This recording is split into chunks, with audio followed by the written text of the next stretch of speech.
Hello again, everyone. Welcome to the Rob and Bay channel. I am Rob, and I used to be a monk, in case you've never seen the channel before, for almost 10 years. And today I decided to make a video addressing what some people imagine the life of a monk to be like. In the imaginations of some people, even those who know a little bit about Buddhism and Buddhist monasticism, they tend to imagine a monk that just sits in meditation and peace all day long.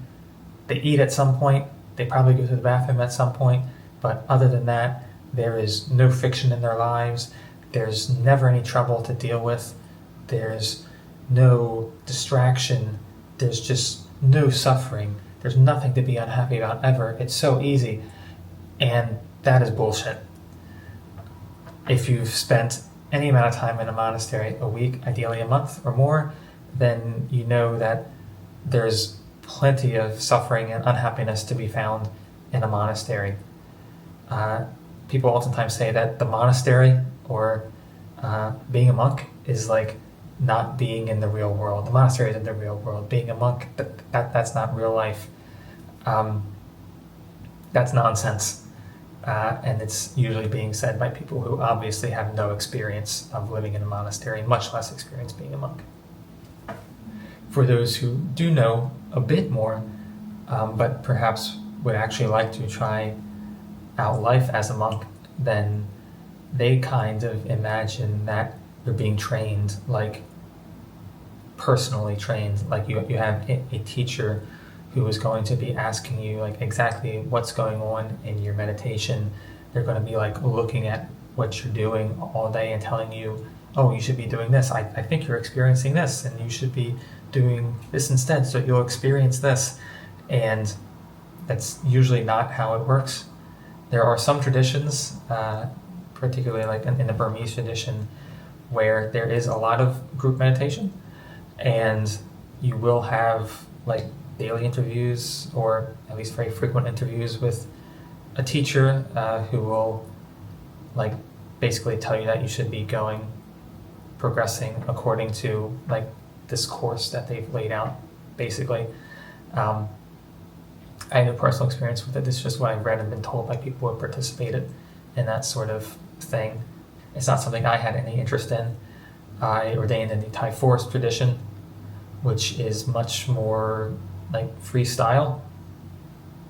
You do have a teacher, but it's not a whole lot of like personalized teaching.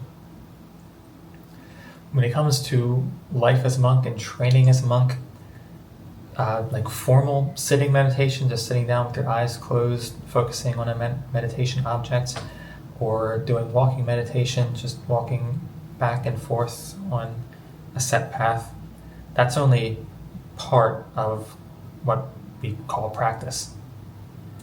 The majority of the practice is what you're doing every waking hour of the day. The continuous ongoing training throughout the day is like you have a desire of some sort, any sort come up in your mind. It could be desire for a food, some food pops up in your head, oh, I would like to have that. Desire for a person pops up in your head, oh, she's pretty, I wish I could go and hook up with her or something. Or a desire to watch a TV show or a movie or play a video game pops up in your head. And as a monk, there is a very like strict container for how you can behave. And so many of these desires that pop up are just outright not allowed to you as a monk. You just can't engage with them at all. And so that allows you to see very clearly like the kind of tension that this can create in your mind. And once these sorts of desires start coming up, then you see very quickly why the life of a monk can actually be so hard and why so few people actually do stick it out. If being a monk was not the real world, if the monastery was not the real world, and it was super easy and frictionless, 90% of monks would not end up deserving. Instead, you only have like at best 10%, like best case scenario in a forest monastery, 10% of the monks who ordain will stick it out for their whole life.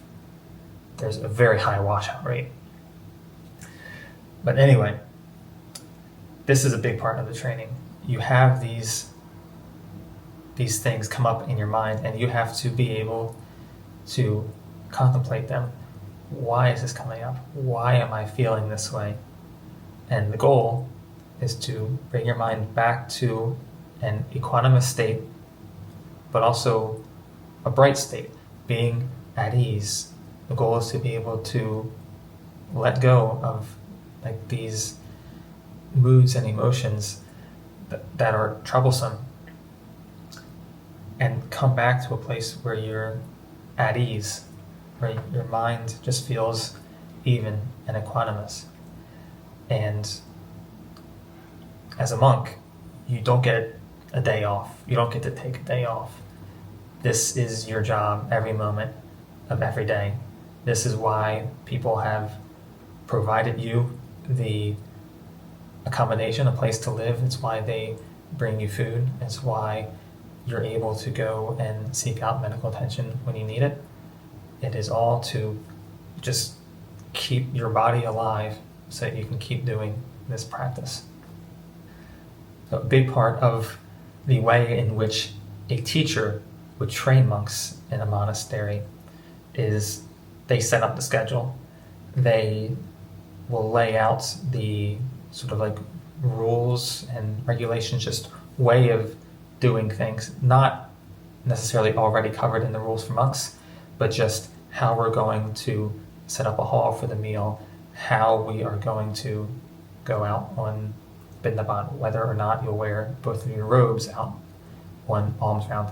Bindabat is alms round when you go out into a village and walk past people's homes and they can put food in your bowl or not.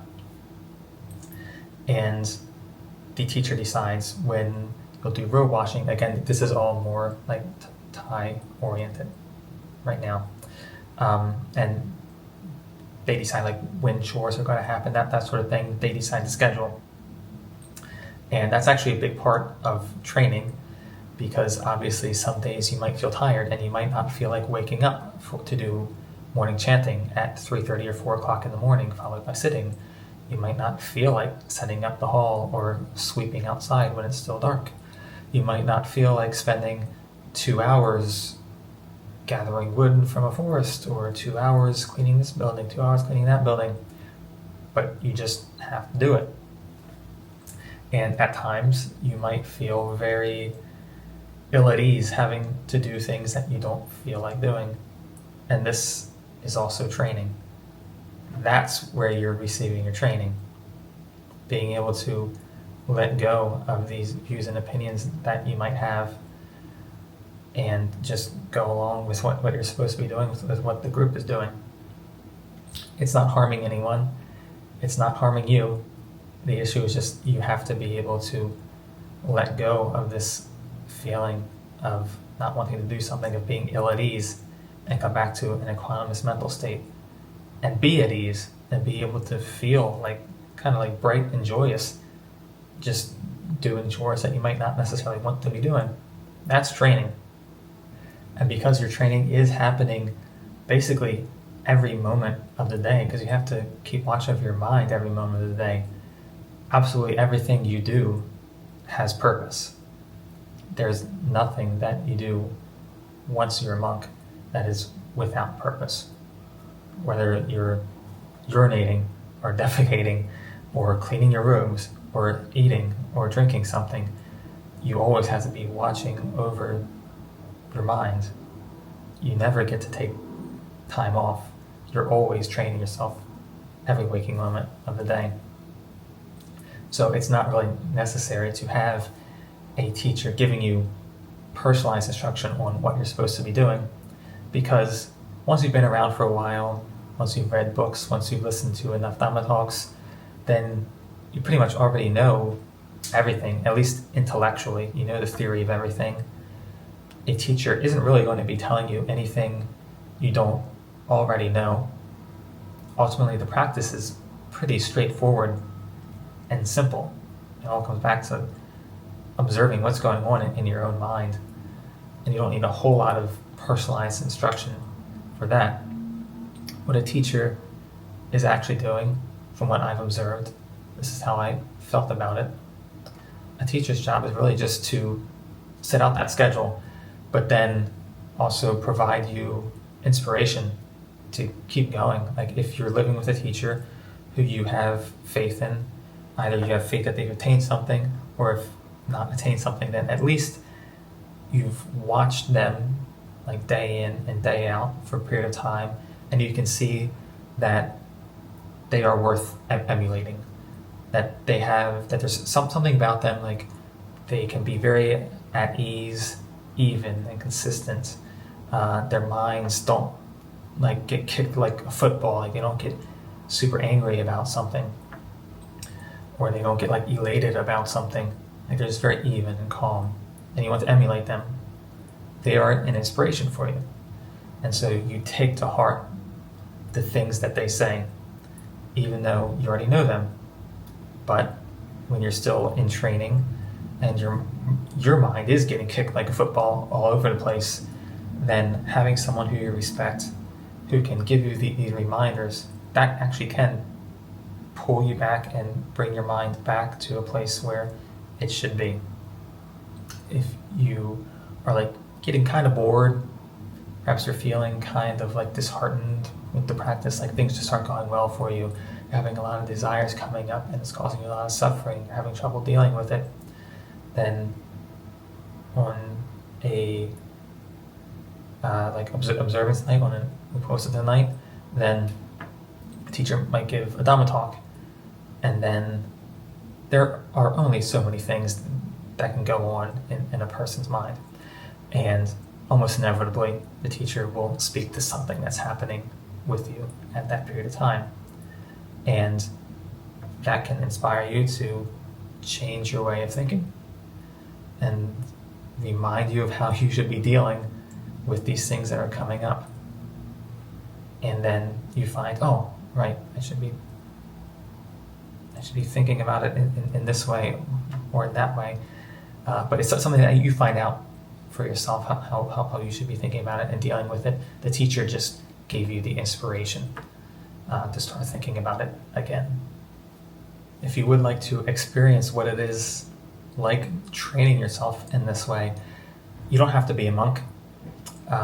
It is definitely good, I think, to spend some time at a monastery if it is within reasonable travel distance from you, because they've already set up the container for you to live in. Like, it's a safe space, and it's a great opportunity to go and spend like a week there or a month there, like if you could get that much time off from work, from your responsibilities, like just really experience firsthand what it's like to train yourself in this way.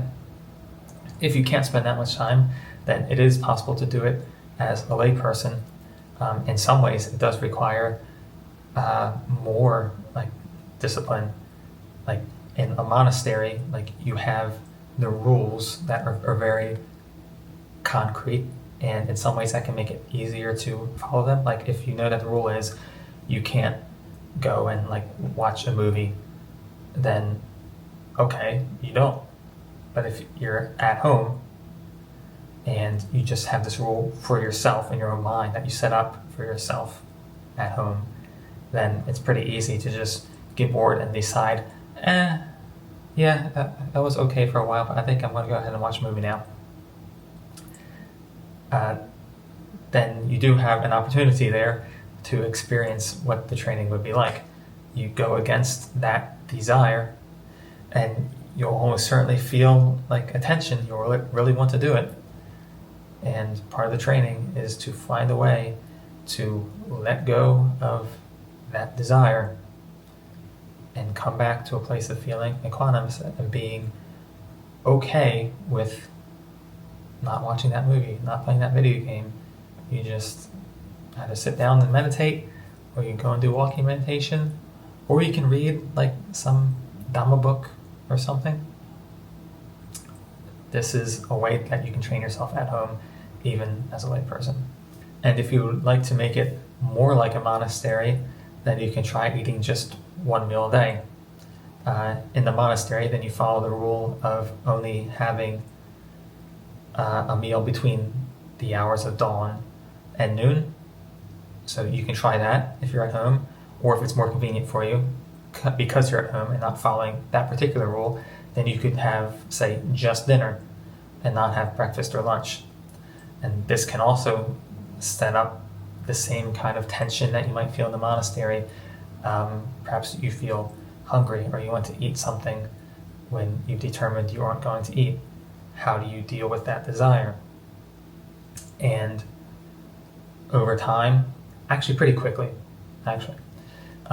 you'll find that a lot of the hunger is pretty easy to deal with.